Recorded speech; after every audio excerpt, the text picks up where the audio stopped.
The Great Hall of the Galactic Council was the largest room Park had ever seen. Giant pillars of white stone rose up to a ceiling so high that clouds actually formed near the top. 12 species sat in their assigned sections, each one older and more powerful than humanity could ever hope to be. And every single one of them was looking at the human delegates like they were watching insects crawl across the floor. Stood at attention in his crisp military uniform. He was 53 years old, with gray hair cut short and a face marked by old scars. He had fought in the unification wars back on Earth, had watched friends die in the mud of battlefields that most people had already forgotten. He thought he knew what contempt looked like. He was wrong. The High Commander, Lord, was speaking now. He stood nearly 8 feet tall, and his skin looked like it was made of living crystal. Light passed through him and scattered into rainbows on the walls behind. He was beautiful in a cold, untouchable way, and he was laughing. "The humans wish to contribute to our military efforts," said, his voice carrying easily through the massive chamber. "How generous of them!" Soft laughter rippled through the alien delegates. The sound made hands tighten into fists at his sides, but he kept his face blank. "We have studied your species," continued. He waved one elegant hand and a holographic display appeared in the air. It showed a human body, rotating slowly with annotations pointing to various weaknesses. "You require constant oxygen. You must drink water every few hours or you begin to die. You need to sleep for a third of every day cycle. Your bones break under moderate pressure. Your skin tears easily. You cannot survive in vacuum, in extreme heat, in extreme cold, or in dozens of atmospheric conditions that other species consider comfortable." More laughter, louder this time. "And yet," said, spreading his hands wide, "you wish to fight alongside species that have conquered star systems while your ancestors were still learning to make fire." Felt Lieutenant Shift beside him. She was young, only 32, but she had a temper that burned hot. He could feel the anger radiating off her like heat from a furnace. He gave her a tiny shake of his head. "Not now, not here." The council deliberated for less than an hour. When they announced their decision, understood immediately what they were doing. Humanity would be assigned to defend Seven, a small moon on the outer edge of the expanse. There were no valuable resources there, no strategic importance, no reason for any enemy to attack it. They were being sent somewhere they could not possibly cause trouble or embarrassment. They were being hidden away like an ugly piece of furniture. "You will hold this position until further notice," said. His crystalline face showed no expression, but his voice dripped with amusement. "I'm sure your soldiers will find it suitable for their abilities." The delegates exchanged glances and small smiles. The other species watched with varying degrees of pity and scorn. One group, who looked like massive bears covered in blue fur, actually turned away as if they could not bear to witness such humiliation. Stepped forward. The laughter died down as everyone waited to see what the human would say. Would he protest? Beg? Make some foolish display of wounded pride? "We accept the assignment," said simply. "The 77th Earth Defense Corps will defend Seven to the last soldier." For a moment, something flickered across his face. Surprise, perhaps. He had expected resistance, argument, some emotional outburst that would prove everything he believed about humans. "Very well," said slowly. "You will receive your supplies and transport coordinates. Try not to die before the war actually begins." More laughter. Turned and walked out of the chamber, his officers following in perfect formation behind him. He did not look back. Outside in the curved corridors of the council station, finally let her anger show. Her face was red and her voice shook when she spoke. "How can you accept this?" she demanded. "They're treating us like garbage, like we're nothing. We should have told them exactly what we think of their assignment." Kept walking. "And what would that accomplish, Lieutenant?" "It would show them we have pride, that we won't be pushed around." Stopped. He turned to face his young officer, and something in his eyes made her step back. It was not anger. It was something older and harder than anger. Pride is a luxury, he said quietly. Right now, we cannot afford it. Those aliens in there have been fighting wars since before humans learned to write. They have technology we cannot understand and weapons we cannot match. If we had demanded respect, they would have laughed even harder and given us nothing at all. His jaw tightened, so we just accept being treated like fools. We accept being underestimated, said. There is a difference. He started walking again. Every enemy I ever defeated made the same mistake. They looked at me and saw a small man, an old man, a tired man. They did not see a threat. By the time they realized their error, it was too late. They reached the docking bay where their transport waited. It was an old ship, at least 40 years out of date by standards. The supplies being loaded into its cargo hold were equally ancient, third-rate equipment that the other species had probably been planning to throw away. Sergeant Minu was supervising the loading. He was a big man with thick arms and a face that looked like it had been carved from rough stone. When he saw approaching, he saluted. "It's worse than we expected, sir," Minu said. "Half this gear should be in a museum.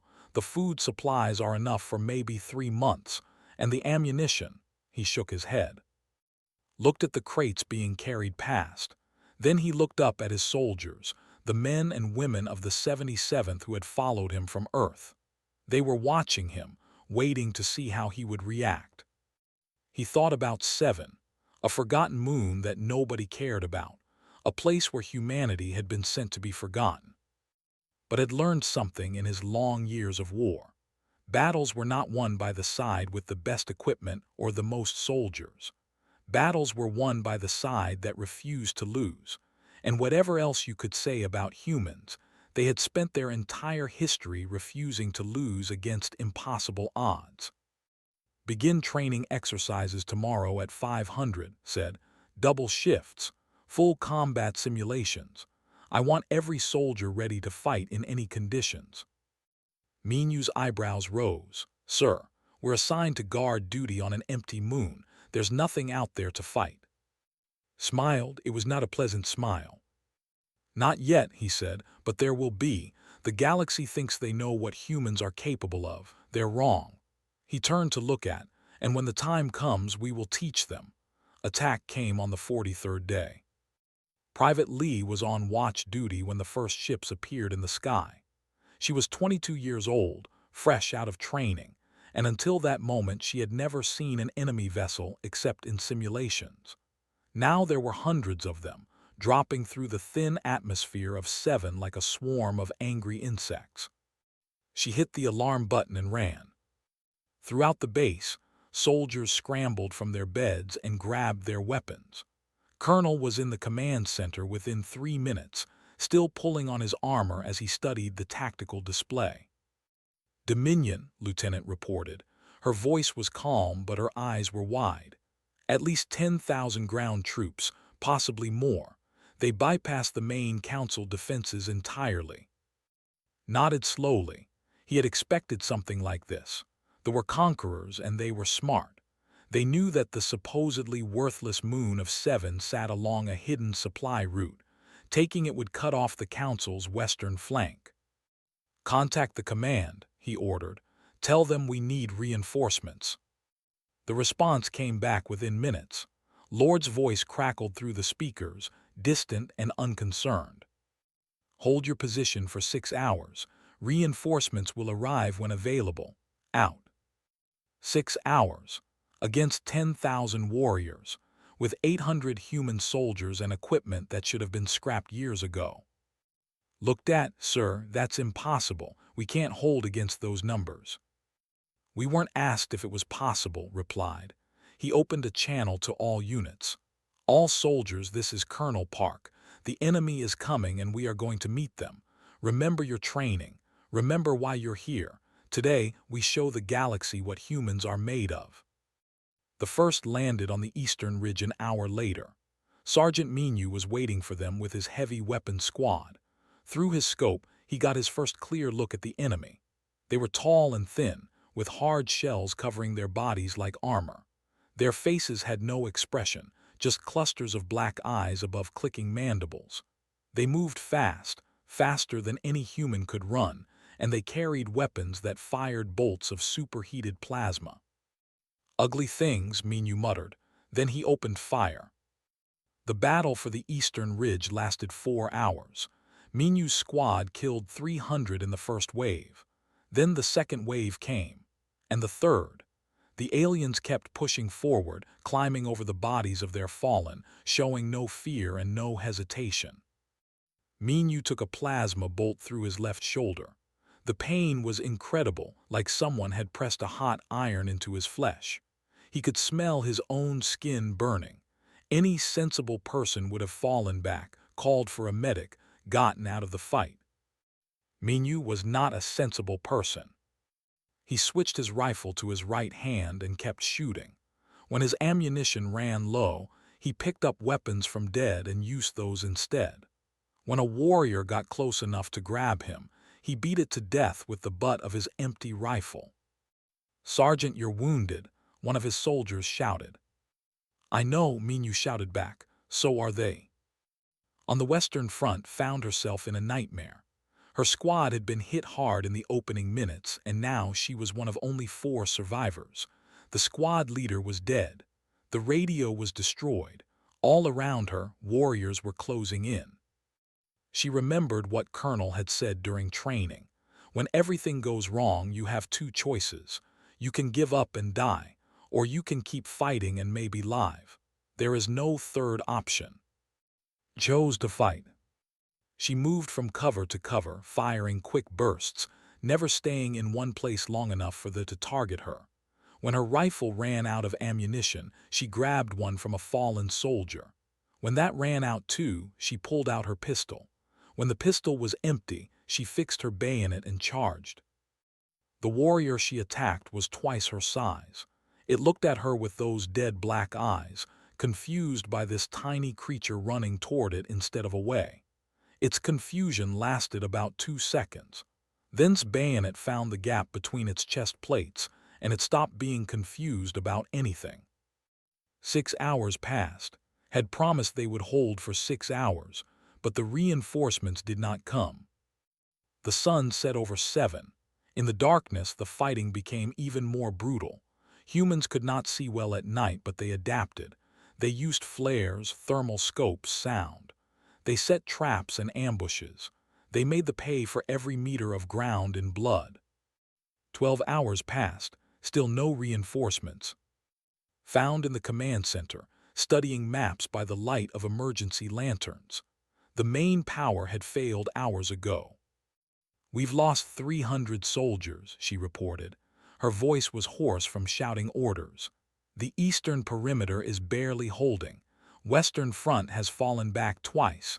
We can't keep this up forever." "We don't need forever," said. "We just need long enough." "Long enough for what? They don't care if we live or die." Looked up at her. His face was tired, but his eyes were still sharp. "Maybe not. But if we fall, they will use this moon as a staging point for their invasion. Millions of lives across a dozen worlds depend on us holding this position. That's what we fight for, Lieutenant. Not for glory or recognition, for the people who are counting on us." 20 hours, the attacks had slowed. Not stopped, but slowed. Even those relentless warriors seemed confused by what they were facing. They had studied humans. They knew how weak human bodies were. They knew that humans should have broken hours ago. But the humans kept fighting. Minyu, with a hole burned through his shoulder, was still on the eastern ridge. Covered in cuts and bruises, was still holding her section of the line. All across the battlefield, human soldiers who should have been dead or dying were standing up, picking up weapons and pushing back. They had a word for this. They called it the madness of the prey. It happened sometimes when animals were cornered, when they had no hope of escape. They would fight with desperate strength, ignoring wounds that should have killed them. But this was different. These humans were not cornered animals fighting in blind panic. They were organized, coordinated. They were adapting to tactics faster than they could change them, and they were not getting weaker as the hours passed. Somehow, impossibly, they seemed to be getting stronger. When the reinforcements finally arrived at the 24th hour, they expected to find corpses. Instead, they found the 77th Earth Defense Corps still holding their positions. The soldiers were covered in blood, their equipment was destroyed, and fully half their number had fallen. But they were standing. Around them lay the bodies of over 4,000 warriors. Lord himself came down to survey the battlefield. He walked among the wreckage in silence, his crystalline face unreadable. Finally, he stopped in front of Colonel, who was helping carry wounded soldiers to the medical tents. "You were supposed to hold for 6 hours," said slowly. Set down his end of the stretcher and straightened up. He looked directly into the commander's eyes. "You were supposed to send reinforcements in 6 hours," he replied. For a long moment, neither of them spoke, then turned and walked away. He did not laugh. The news spread across the galaxy like fire through dry grass. The humans had held 800 soldiers against 10,000 warriors, and the humans had won.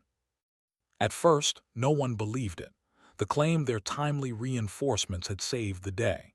They said the reports were exaggerated. Even humanity's few allies in the council thought there must be some mistake. Then the battle recordings were released. Species across 1,000 worlds watched in shock as human soldiers fought through wounds that would have killed anyone else. They saw Sergeant Minu holding his position with a hole burned through his shoulder. They saw Private charging a warrior with nothing but a bayonet. They saw Colonel walking calmly through plasma fire to pull wounded soldiers to safety. The aliens did not understand what they were seeing. Their computers analyzed the footage and found no explanation. Human bodies were weak. Human technology was primitive. By every measure that mattered, humans should have lost. But they hadn't. On the High Council of Warlords held an emergency session. They had conquered over 200 species in their history. They had never retreated from battle. But after 7, their invasion force had pulled back to regroup. The oldest warlord, a massive creature with scars covering his entire body, stood before the council. "I have studied the enemy," he said. "I have watched the recordings many times. I believe I understand now what we face." "They are weak," another warlord protested. "Our warriors are stronger, faster, better armed." "Yes, and yet we lost 4,000 soldiers to 800 of them." The old warlord's eyes were dark. "The humans have something we have not encountered before. They do not fight like prey. They do not even fight like predators. They fight like something that has already accepted death and no longer fears it." He paused, letting his words sink in. "I have given them a name. In our language, it translates roughly as the ones who do not stop. I advise the Council to take this enemy very seriously." Back on Earth, the celebration was short-lived. The United Terran Military Command understood that 7 was only the beginning. They would return, and next time they would not underestimate humanity.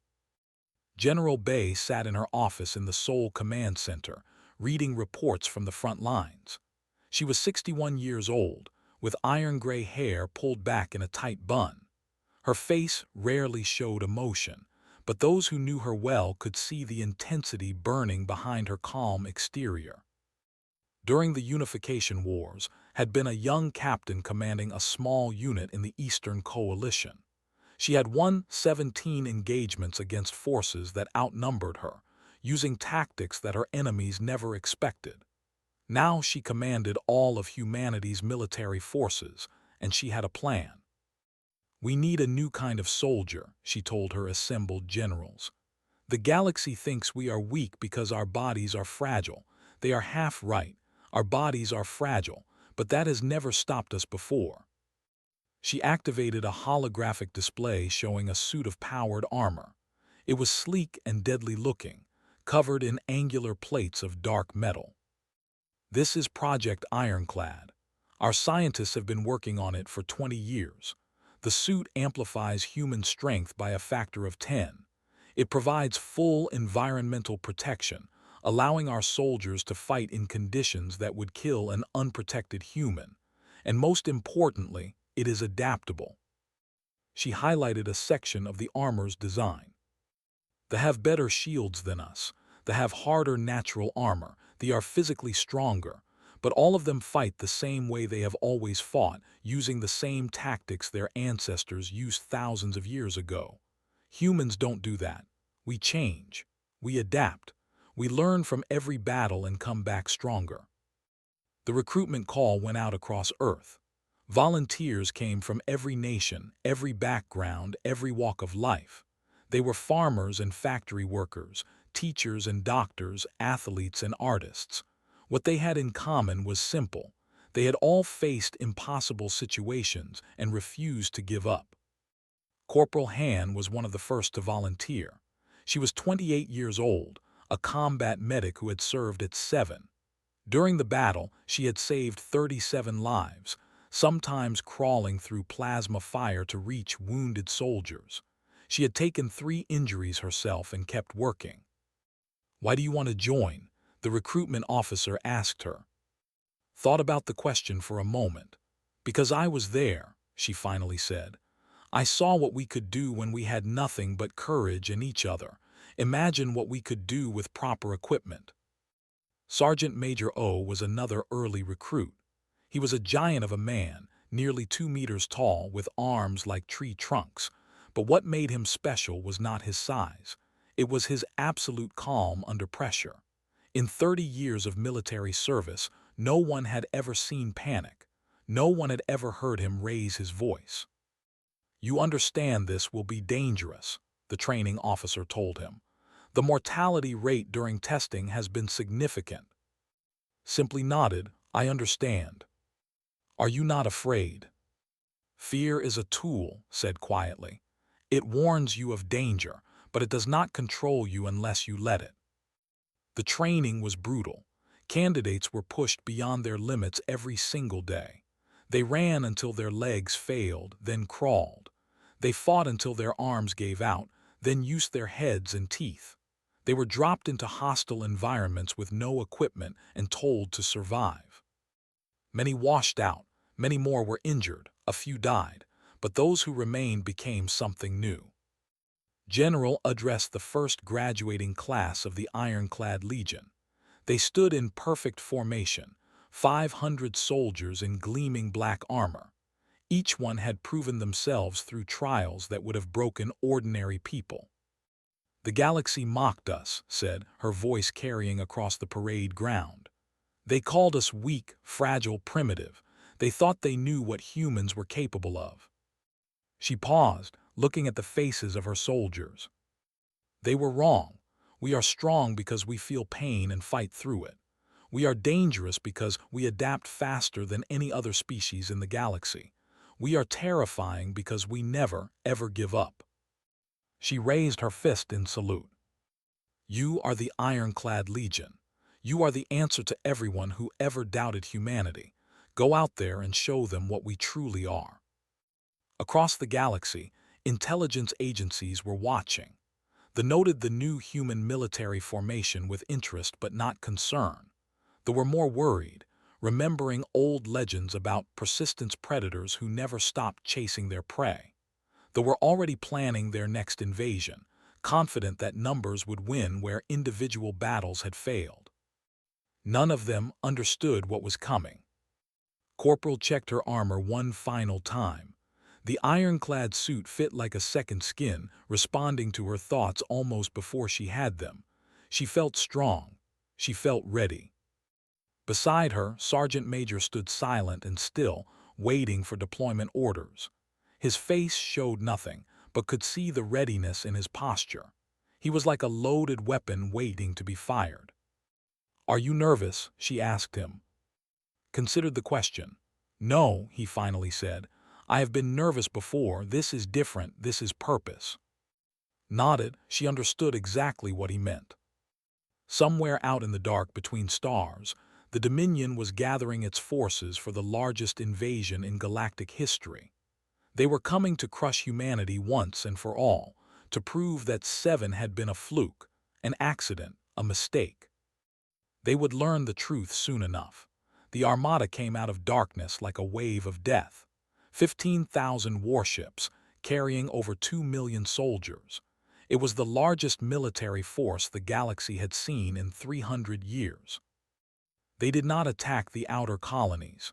They did not test the defenses or probe for weaknesses. Instead, they drove straight for Prime, the jewel of the Expanse, where the Galactic Council kept its western headquarters. It was a bold move, a statement of absolute confidence. Lord commanded the defense fleet. His ships were newer and more powerful than the vessels, and he had studied their tactics carefully since 7. He was certain he could win. He was wrong. They had learned too. They came in waves, sacrificing their older ships to absorb the first volleys of weapons. Whilst fleet was occupied with these decoys, the main force slipped through gaps in the defensive line and began landing troops on Prime itself. Within 6 hours, the fleet was in ruins. Its flagship took a direct hit that killed half its crew. He made it to an escape pod just before the ship exploded, and from that tiny vessel he watched as everything he had built was destroyed. The established control over 80% of Prime's surface within 2 days. The council members were trapped in the government district, surrounded by enemy forces. Surrender demands were broadcast every hour. This time, the call for help went directly to Earth. Colonel Park received the orders in his quarters on Luna Base. He read them twice to make sure he understood. "Full deployment," he said quietly. "The entire Ironclad Legion." "Yes, sir," replied Lieutenant. She had been promoted after 7, but she had chosen to remain under his command. 2,000 soldiers, it's everything we have. Then it will have to be enough. The drop pods launched 12 hours later. Each one carried 10 ironclad soldiers, sealed inside their armor, ready for combat the moment they hit ground. They fell through Prime's atmosphere like meteors, burning trails of fire across the sky. They saw them coming. They opened fire with everything they had, filling the air with plasma and missiles. Drop pods were hit and destroyed. Soldiers died before they even reached the ground. But enough got through. Colonel landed in the central plaza of city, right in the middle of a battalion. His armor absorbed the impact and he was moving before the dust settled, his rifle blazing. Around him, more ironclad soldiers were touching down, forming up, engaging the enemy. "All units," said through the comm system, "remember what we're here for. We don't just need to fight, we need to win." Lieutenant led the Eastern Assault Force. Her company had taken heavy losses during the drop, but the survivors were already pushing forward, moving through the streets of the occupied city. They had fortified a massive building that had once been a cultural center. Now it was a hive, filled with warriors and heavy weapons. "How do we get in?" one of her soldiers asked. Studied the building through her helmet's sensors. The front was too heavily defended. The sides were mined. The roof was covered with anti-aircraft guns. Any normal assault would be suicide. "We go underneath," she said. They found a maintenance tunnel that led to the building's basement.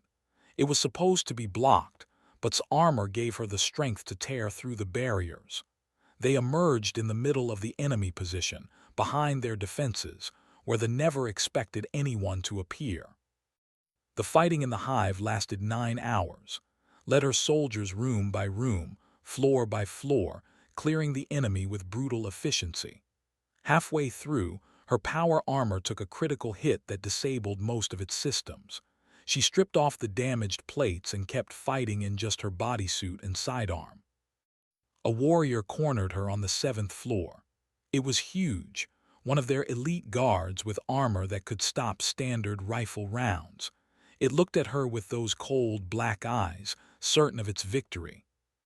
Shot it in the face 3 times, then kicked it out a window. On the Western Front, Sergeant Menu was back in action.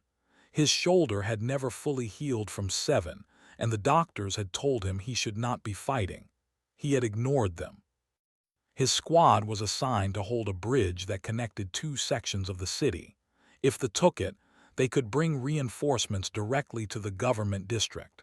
Minyu had 12 soldiers. The sent 300. "How long do we need to hold?" one of his soldiers asked. Minyu checked his ammunition, "Until they stop coming." The first wave hit the bridge like a wall of chitin and rage. Minyu's squad cut them down with precise fire, using their ironclad armor to stand firm against the pressure. When they broke through the perimeter, the fighting became close and savage. Minyu fought with his rifle until it jammed. Then he fought with his pistol, then with his knife, then with his fists. A blade cut across his chest, slicing through armor and flesh. He grabbed the blade, pulled the warrior toward him, and broke its neck with his other hand. "Sergeant, fall back," someone shouted. "We can't hold." "We don't fall back," Minyu growled. "We don't ever fall back." They were overrun twice. Twice, they counterattacked and took the bridge back. By the end, Minyu's squad had been reduced to 4 soldiers, and all of them were wounded. But they were still standing on that bridge when the relief force arrived. In the government district, the situation was desperate. The council members were running out of food, water, and hope. Lord was among them, still recovering from his injuries, forced to watch as everything he had tried to protect was destroyed. Then the wall exploded. Corporal came through the breach first, her armor covered in dust and blood. Behind her came Sergeant Major and what remained of their extraction team. They had fought through 2 kilometers of enemy territory to reach this building. "Council members, we are here to evacuate you," announced. "Please stay close and follow our instructions." Stared at her, he was weak from his wounds, barely able to stand. "You came for us. Why?" Looked at him. For a moment she thought about 7, about the 6-hour promise that had turned into 24, about the reinforcements that had come so late. Then she pushed those thoughts aside. "Because you needed help," she said simply. "That's enough." She carried on her back for 2 kilometers, through streets crawling with warriors. Walked beside her, silent and deadly, cutting down any enemy that got too close. His blade moved so fast it was almost invisible, and every strike was perfect. Near the extraction point, they encountered the warlord. It was massive, almost 3 meters tall, covered in armor that had been grown over centuries of battle. It had killed hundreds of soldiers from a dozen species. It looked at and saw just another victim. "I will kill you," the warlord said in broken galactic common. "Then I will kill the others. Then I will feast." Handed his rifle to, "Get them to safety," he said quietly. "I will handle this." The fight lasted 11 minutes. His blade broke on the warlord's armor within the first 30 seconds. He kept fighting with his fists, with pieces of debris, with anything he could find. The warlord was stronger, faster, better armed. It cut across the chest, the arms, the face. But did not stop. He never stopped. In the end, he got behind the warlord and locked his arms around its neck. The creature thrashed and roared, trying to shake him off. Held on. His muscles screamed in protest. His bones creaked under the strain, but he did not let go. The warlord's struggles grew weaker. Then they stopped entirely. When came back with the evacuation shuttle, she found sitting on the ground next to the warlord's body. He was covered in blood, most of it his own, and both his arms hung at strange angles. But he was alive. "Mission complete," he said calmly. They retreated the next day. Not a tactical withdrawal, not a regrouping. A full retreat, leaving behind thousands of dead and massive amounts of equipment. For the first time in their history, the Dominion had been broken. The galaxy watched in stunned silence. The war ended not with a final battle, but with a message. 3 weeks after the siege of Prime, the Dominion sent a communication to the Galactic Council. It was the first time in their history that they had initiated diplomatic contact with any species they had previously fought. The message was simple. "We request peace. We have only one condition, The human soldiers called the Ironclad Legion must never be deployed against our worlds. The council was shocked. They had never shown fear of any enemy. They had fought species with superior technology, larger armies, and more powerful weapons. They had never asked for mercy. But they had never faced anything like humanity before. Colonel Park received the news in a military hospital on Prime. He was recovering from injuries sustained during the battle, though the doctors said he would make a full recovery. Lieutenant was in the bed next to his, her arm in a healing cast. "We won," she said, as if she still could not believe it. Nodded slowly, "We won." But his eyes were distant. He was thinking about the soldiers who would not be coming home. Private Lee, who had survived 7 only to fall during the drop to Prime. Dozens of others whose names would be carved into memorial walls across 3 worlds. They had given everything so that others could live. "Was it worth it?" asked quietly, reading his thoughts. Considered the question for a long time. "I don't know," he finally admitted. "I hope so. I have to believe so." The formal peace ceremony took place 1 month later in the Great Hall of the Galactic Council. The same hall where humanity had been mocked and dismissed. The same hall where Lord had laughed at the idea of human soldiers. Now that hall was silent as the human delegation entered. Walked at the head of the group, his uniform decorated with medals he had never asked for. Behind him came the surviving officers of the Ironclad Legion, Minu, and, along with representatives from Earth's civilian government. They moved with quiet dignity, their footsteps echoing in the massive chamber. The alien delegates watched them with new eyes. Those massive bear-like creatures who had once turned away in pity now stood at attention as the humans passed. Other species nodded in respect. A few even bowed. Lord rose from his seat. He had recovered from his physical injuries, but something else had changed. The arrogance that had defined him was gone, replaced by something that might have been wisdom earned through suffering. He walked forward until he stood directly before the human delegation. The chamber held its breath. "I laughed at them once," said, his voice carrying to every corner of the hall. "I called them fragile, weak. I said they were not fit to fight alongside the great species of this galaxy." He paused, letting his words sink in. "I was a fool." A murmur ran through the assembled delegates. No had ever publicly admitted error before another species. It simply was not done. "We measure strength in armor thickness and weapon yield and fleet tonnage," continued. "We have always believed that military might comes from technology and resources. We did not understand what we were seeing when we watched humans fight." He turned to look at the human officers, meeting their eyes one by one. Human strength is not in their bodies. Their bodies are indeed fragile compared to many species. Human strength is not in their technology. Their weapons are adequate but not exceptional. Human strength is something else entirely. Took a deep breath. It is in their refusal to accept defeat. It is in their ability to endure pain and suffering that would break any other species, and still find the will to stand up and fight. It is in the bonds they form with each other, the way they will sacrifice everything to protect the person standing beside them. He bowed low, a gesture of respect that his people had not offered to any younger species in over 10,000 years. "The galaxy mocked you," said. "We will not make that mistake again." Accepted the bow with a simple nod. He did not smile or show any sign of triumph. There was nothing to celebrate. Too many had died for him to feel anything but tired. "We did not fight for recognition," said quietly. "We fought because it was necessary, because people were counting on us. That is all."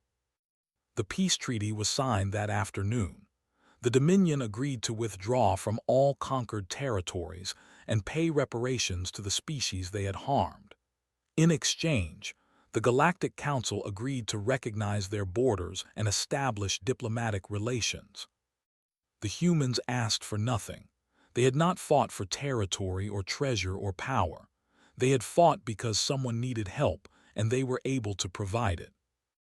Later that evening, there was a reception for the delegates. Stood by a window, looking out at the stars. So many lights in the darkness. So many worlds that now knew humanity's name. A young diplomat approached him. She was nervous, he could tell, her crystalline skin flickering with uncertain colors. "May I ask you something?" she said. Nodded. "At 7 at Prime, your soldiers kept fighting even when they were wounded, even when the situation seemed hopeless. How do you do it? How do you keep going when everything tells you to stop?" Thought about the question. He thought about Minyu holding that bridge with a hole in his shoulder, about charging a warrior with nothing but a bayonet, about facing the warlord alone so that others could escape. "Because someone beside us is counting on us not to stop," he finally said. "That's all it has ever been. That's all it ever needs to be." The diplomat was silent for a long moment. Then she bowed her head. "I think I understand," she said softly. "Or perhaps I am beginning to." She walked away, leaving alone with his thoughts. Across the reception hall was talking with a group of officers who wanted to know everything about human combat tactics. Minyu was arm wrestling a delegate from a species that was supposedly 5 times stronger than humans. He was winning, was helping a council medical team understand how she had kept so many soldiers alive during the battle. Stood silently in a corner, watching everything, his face unreadable. These were the people who had changed the galaxy's perception of humanity, not through speeches or diplomacy, but through their actions, through their refusal to give up even when giving up would have been easier, through their willingness to suffer and bleed and die for each other. The galaxy had mocked them once, called them weak, fragile, worthless. Now the galaxy knew better. Allowed himself a small smile. He raised his glass in a silent toast to the soldiers who had not lived to see this day, and all the others who had fallen so that humanity could stand tall. Their sacrifice would be remembered, their names would be honored, and their example would inspire generations of humans yet to come. The stars outside the window seemed to shine a little brighter. Somewhere out there, on worlds that humans had never visited, species were looking up at those same stars and wondering what else humans might be capable of, wondering what they might accomplish next. The answer, of course, was simple. Whatever was necessary. Whatever it took. Because that was what humans did. That was what humans had always done. And that was what made them extraordinary.